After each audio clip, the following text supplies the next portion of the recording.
guys! Kain tayo. Tanghalian. Yan. At ang tanghalian natin, as you can see, talong. Ay! Talong na torta. Matagal-tagal na rin hindi ako nakapag-torta. Ay. Yes. Siyempre rice kasi torta.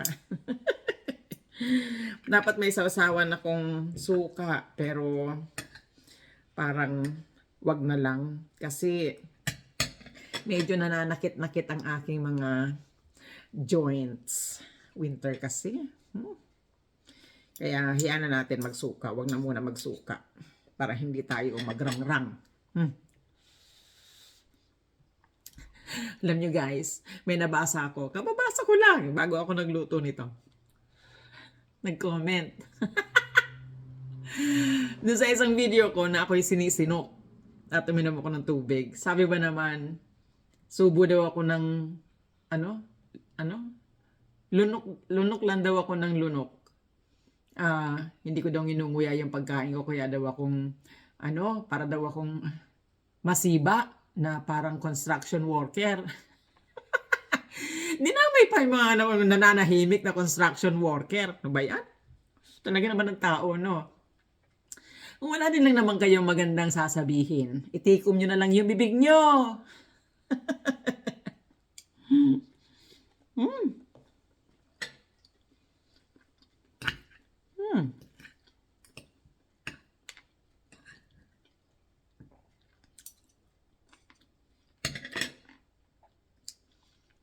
Gagawan ko sana siya ng reel. Ilalagay ko yung kanyang sinabi, pero wag na lang. Bahala na si Lord sa kanya. May pa siya. May chance pa siya na magbago. Kaya, na lang. Let's give him love. Ayan, dear ha. Love na lang ibibigay ko sa'yo. Hindi na ako gaganti sa'yo. Sana magbago ka na.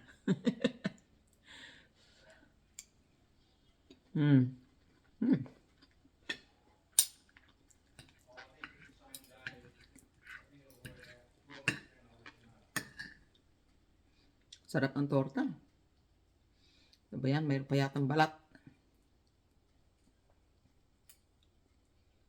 Anyway. Balat lang naman yan.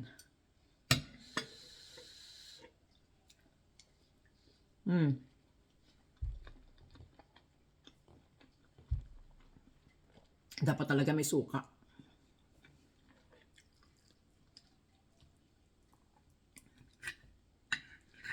Para pangtanggal mantika. Sinangag ko yung kanin sa pinagprituhan nito. Olive oil naman siya. Pero parang madami. Madami yung oil kaysa sa sa rice, kaya naging mamantika yung aking rice.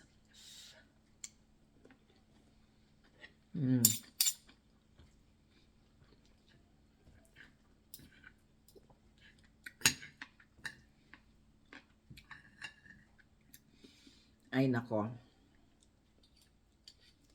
Guys, malapit na ang second coming. Pero napakarami pang hindi nakakaalam ng first coming. Ang unang pagdating ni Jesus ay para mamatay sa krus at mailigtas tayo. Pero hanggang ngayon, marami pa ding ayaw kilalanin yon. Paano naman kayo makakapaghanda para sa pangalawang pagbabalik, para sa pagbabalik niya? Diba? Ang second coming, kung yung first coming nga niya, ayaw niyong pansinin. Guys, esep-esep.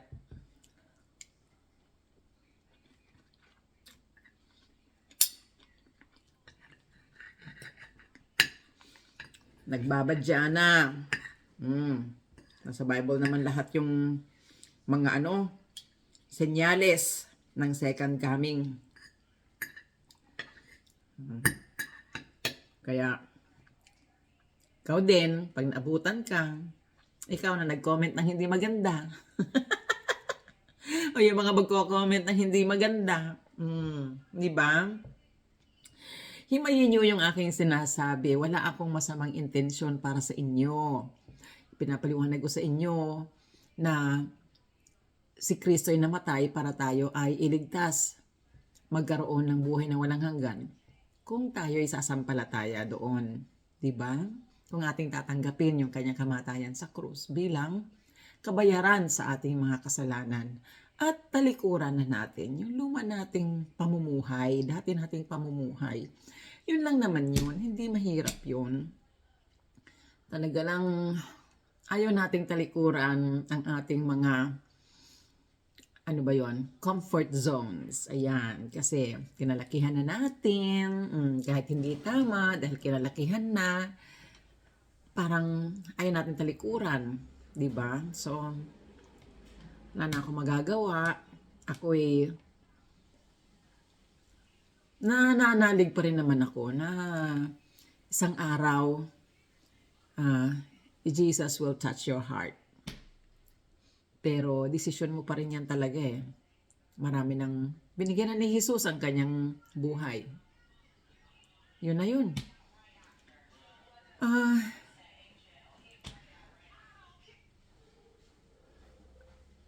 Ipinapakita pa rin niya ang kanyang pag-ibig sa atin sa araw-araw. Pero parang hindi natin pinapansin. Di ba?